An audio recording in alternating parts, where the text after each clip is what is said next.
Wow, what a day. It's been a huge day, and I want to share some thoughts with you. Protect Keppel Bay from coal ports. Our bay, our delta, our choice. Protect the delta to save the reef. What's the connection between all of these slogans, and how do they link to climate change issues? And how did a sailing instructor become a community campaigner, or is that reluctant activist? Let's look at the last question first. Back in February 2012, not that long ago, especially for my age, but eons ago in terms of our campaign, I was standing in front of a packed local community hall with people standing outside looking through the windows. It was the first event that I'd organised in the Protect Keppel Bay campaign, and I was feeling very nervous and a little bit emotional, not unlike today really, except that you'll see from that picture that there's a few more grey heads in the audience. I live in central Queensland on the shores of the Great Barrier Reef, and I previously ran my own business teaching sailing in Keppel Bay. My opening statement that day in front of that crowd may explain how I came to be a community campaigner protecting Keppel Bay from coal ports. And yes, unashamedly, it began as a NIMBY issue for me, not in my backyard. My words to that local crowd that day were, "Let me take a moment to reflect on why we choose to live in this place. Of course, we'll all have our different reasons. My reasons for being here go back over 20 years. My partner and I had sailed through the Pacific on our small sailboat and visited many of the spectacular islands that people dream of, and we saw this morning on that wonderful presentation. And we travelled from Canada all the way through Hawaii, the South Pacific, and down to Australia. But when we were ready to settle down, we searched for that special place that we'd been imagining. We made a list, as yachties tend to do. We wanted clean air and clean water, a tropical climate and a great place to sail, snorkel and play on the water, islands and beautiful beaches to visit, plentiful avocados and fresh seafood, fresh local seafood, and of course, a library. It was long before the days of Amazon.com. So we drove up the New South Wales and Queensland coast searching for that special place, and we were tempted to swim at the Capricorn coast. It was winter, and that was the first time that we were tempted to get in the water. So we drove along the shores after that swim, and we realised that we'd found our special spot. We'd built our own home in Yeppoon, and we made a life for ourselves in the community, and we've always felt that we live in paradise. Like us, many people say that living on the Capricorn coast just feels right. It may be that you love the coastal lifestyle and the healthy environment for your kids, or it may be the Great Barrier Reef on your doorstep, or seeing whales travelling up the coast each year, and like me, sailing in the beautiful waters of Keppel Bay. We know that we have something special in this community, and we need to protect our bay and our delta. We need to preserve the environment for the children and the grandchildren so that they can say in the future, it just feels right to live here. Those are the words that I said nearly 2 years ago, and my reasons for being in this campaign have not changed. But the key word, and the word we've heard all day today, is connection. All the local community campaigners against coal ports up and down the Queensland coast are united in their fight to save the reef, and that is our connection. I'm not a greenie. I'm just an average community member. You hear it said in every campaign. And I won't sit back and say that it happened on my watch. All those years ago, sailing and running my sailing school in Keppel Bay connected me to the ocean, the bay and the reef. I'm actually a bluey. I'm not a greenie. The ocean is what I'm connected to. But when that special place was threatened, and others recognised it too, for their own reasons, we connected as a community. We decided to make a stand despite the naysayers, those who said you can't change things and it'll just happen the way they want it to, or how can one person make a difference?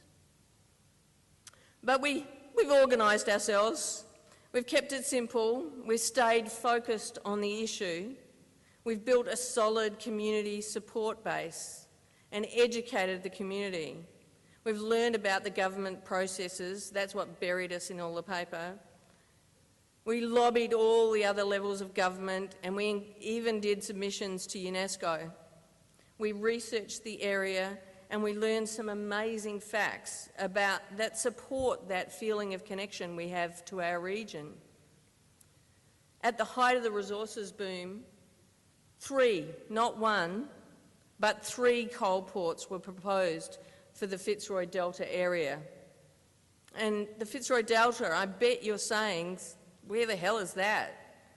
So let me introduce you to it. It's the largest and the last untouched estuarine system feeding into the Great Barrier Reef. It's actually at the mouth of the 2nd largest river in Australia, and it has a catchment that's twice the size of Tasmania. What happens in the catchment or the estuary flows out to the bay and the reef. It's all connected. There's that word again. World-renowned marine conservationist Professor Callum Roberts recently visited the Fitzroy Delta, and he described it as being the Sistine Chapel of estuaries. It's as significant and as important as the reef itself, he said. But here's the threat. They want to ship 57 million tonnes of coal every year through it. They want to dredge up 12 million cubic metres of material from the seabed and transform the pristine shoreline and habitat into a series of industrial ports larger than Gladstone Harbour.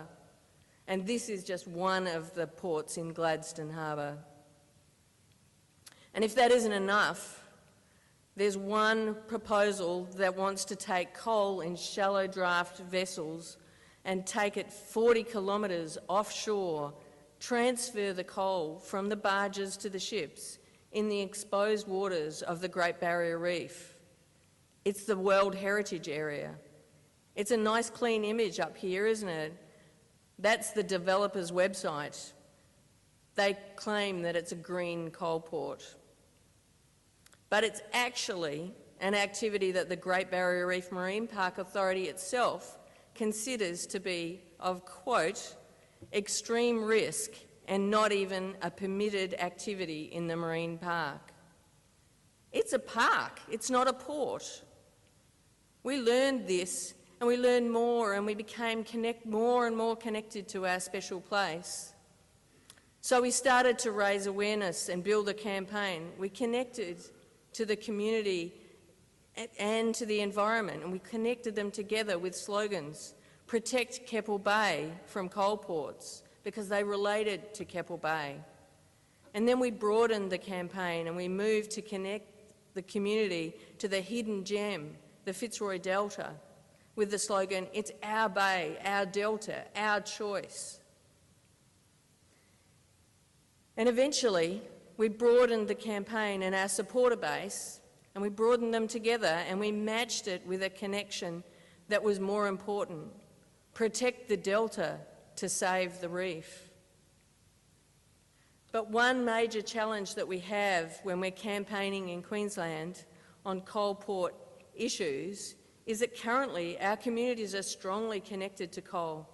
Friends, family, neighbours, they derive their income either directly or indirectly from the coal industry. So sitting here in Melbourne, it's really easy to feel proud and determined that we're going to make a difference with climate change and stopping the fossil fuel industry. And we must recognise as well that it's a much more delicate issue for local communities at the coalface. Sorry about the pun. But if we can stop one coal port, and I'm proud to say that we have, we've got one down now and 2 to go, then this is the first step in the chain. Stopping a coal port impacts coal mining, and impacting coal mining impacts the fossil fuel industry. Impacting the fossil fuel industry affects the climate change story. It's all connected. So I stand here today talking about a local campaign, and it may have its NIMBY roots, but the backyard is our planet. Just as the delta is connected to the reef, our campaign is connected to a strong and determined network that's protecting our reef and our future. The challenge for you, if you're moved by the stories and the information you're hearing at this amazing event, is to find that one special place in this movement where you fit and to connect in your own way. Recognise your energy and talent. Reach out to a campaign that touches you and make a stand. It will be challenging. It'll be rewarding and bloody hard work. You'll lose sleep, you'll laugh, and you'll cry. You'll meet dedicated and passionate people. And most importantly, if you connect to the environment and if you connect to the community, then you will make a difference. Thank you.